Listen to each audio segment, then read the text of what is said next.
I'm Dara. I'm Romy. I'm Candace. I'm Joy. And this is To Weeb or Not to Weeb.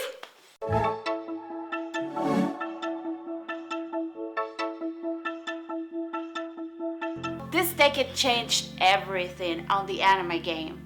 Now with the upcoming streaming platforms like Crunchyroll and Funimation, you had anime at the access of your hands. Anime become mainstream thanks to platforms like Netflix and Hulu, who also brought us anime to everyone else that wasn't even looking for it. And now your merch is available on all the kind of stores that you didn't know that they will be selling it. Like Hot Topic is now selling it, Walmart is selling it, Amazon is selling it, and it's everywhere. Thank you for this decade of anime.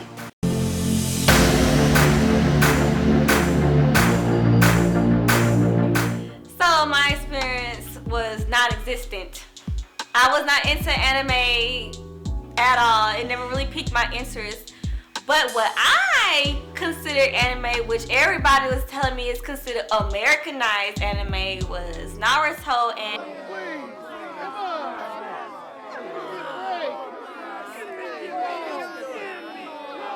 Avatar: The Last Airbender. That's what I consider as anime.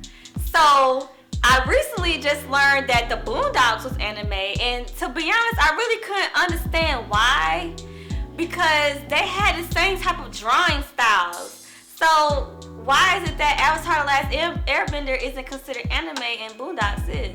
You know what I'm saying? Yeah. So that's what I would say my experience for that decade was. In the last decade, my anime experience has been kind of like a roller coaster, up and down, kind of a love-hate relationship. I'm gonna say like 2010, 2011, I was really heavy into anime. My go-to is the OG Naruto. Like that is where I always watched. I binged it, and I got so into it that I started reading the manga so I could get ahead of the episodes. But then like my ex-boyfriend introduced me to it, so after we broke up, I kind of like was like, nah, I'm not feeling it. I don't want to watch it anymore. But since my friends have kind of got me back into it, now I'm trying to slowly start kind of watching it again, and I'm into Naruto, I'm into Sword Art Online, I love Soul Eater, and I'm trying to get into like some more animes. I'm gonna say definitely like for the future and the next decade, there's a lot of things I want to do anime-wise. I want to go to conventions, I want to dress up. So my experience with anime in the past decade has been a kind of reawakening into anime. Before, I was introduced to more fighting style or shonen animes. In this past decade, I've been more into darker themes or gorier animes. The top one that I've just finished watching was called Parasite. I love it because it has a complex story about the struggle of humanity versus the inhabitants around it, and it's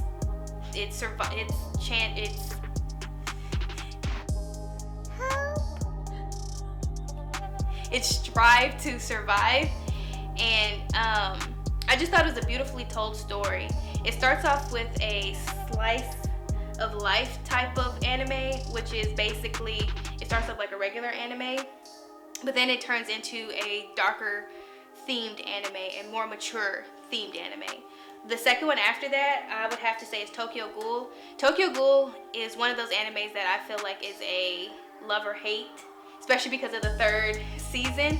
I think the first two seasons really talk about how you should accept people, and there's gonna always be different people. So I really like these type of animes because they relate to our normal lives. In the past decade, I've been really trying to find myself in animes and like root myself in more mature themes and help find myself with these animes.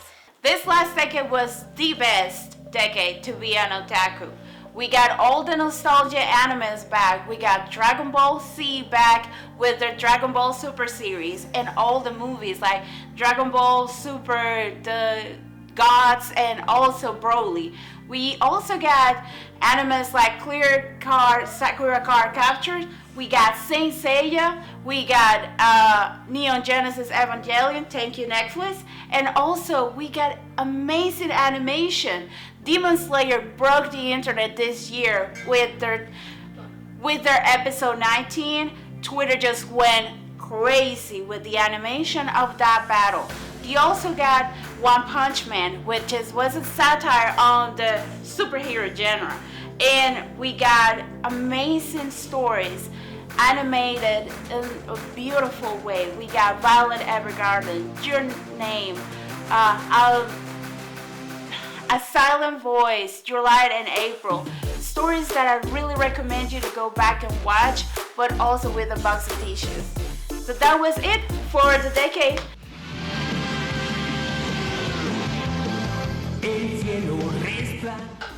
So Rami, what are you looking forward to the next decade of anime? Oh, this next decade, it looks very promising for all otakus. We are promised new animes. We're promised that the ongoing animes are gonna get even better. Please, this next decade, give us another No Game No Life season and a little less of the isekais. Please go easy on the isekai. Also, we would love to have more horror anime, actual horror anime.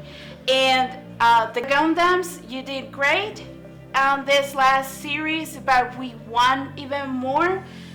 And also, we would like to see the comeback of good mecha animes. The Berserk series, we would like less of idol animes, please, and less of isekai animes. So that's all, and please continue watching anime. For me, I'm thinking I want to be more immersed in the different genres of anime. Like I said, I like dark animes, but I really want to see what anime has to offer. I also, again, want to go to a conference again, and I'm thinking a convention again, and I'm thinking I want to cosplay again. It was really fun, but I think this year I want to go as a character that I can like show my true self. Last time I went and was trying to conceal myself, but this year I want everybody to see that I'm a weeb and I'm okay with it. So for me personally, in the next decade of anime, I want to dive back in the anime rabbit hole. I want to cosplay, conventions, and just like really fall back in love with anime. I want to be weebified. Is that a word? Weebified. I want to be a weaver. For the next anime decade, let's see. For me, it's gonna have to be getting to know anime. I don't know anything about it. I would love to figure out what genres that I get introduced to, that way I can know what I like and what I dislike. And I also want to learn these layman terms of anime, because I don't know anything. So when they say certain stuff, I'm like, what is that? You know, I don't know what it is.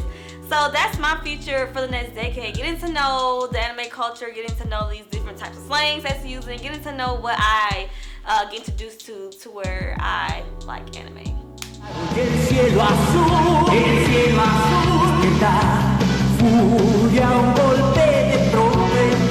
Funimation gave us the best of the best in the last decade, so let's find out. Okay. So, the favorite anime film for the decade was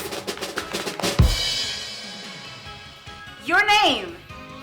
This anime film was about pretty much the changing your body, like a boy waking up on a girl's body and a girl waking up in a boy's body. But also the animation is beautiful, and if you watch it, it's a really must watch. Would you watch it? I think so. Yeah, I'll watch it. I like trying. That we are going to explore is favorite original series, and the goes to Kill la Kill from 2013. Oh, Kill la Kill. So Kill la Kill I've seen on Netflix, and it's like been recommended for me a lot, so I'm definitely gonna check that out, because if it's popping up, it gotta be good. The next category for Anime Awards is favorite companion creature, and it goes to Happy from Fairy Tail.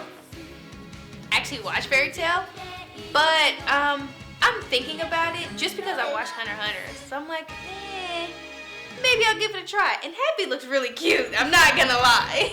For the favorite animation of the decade is gonna be Demon Slayer, Kimetsu no Yaiba. So Demon Slayer had an amazing episode, I think it was 18 or 19, that broke the internet. And a lot of stars were commenting on it on Twitter. Wow. Okay, so for the next category is favorite romance series. And The winner is... Your Lie in April! So, I don't know what that is, but it sounds, since it's a romance series, I'm guessing something sneaky going on. And so I would like to watch that because it sounds interesting. And the next category is Favorite Isekai. And the winner is... KonoSuba! And the next category is Sci-Fi. So our winner is... Steins. The next category is... Favorite sports anime. And the winner is... Haikyu! And the next category is Favorite Shoujo. And the winner is... Fruit Basket!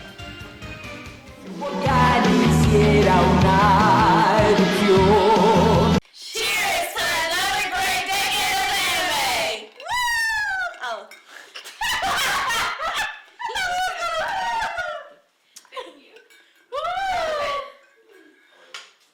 Don't forget to like, comment, and subscribe.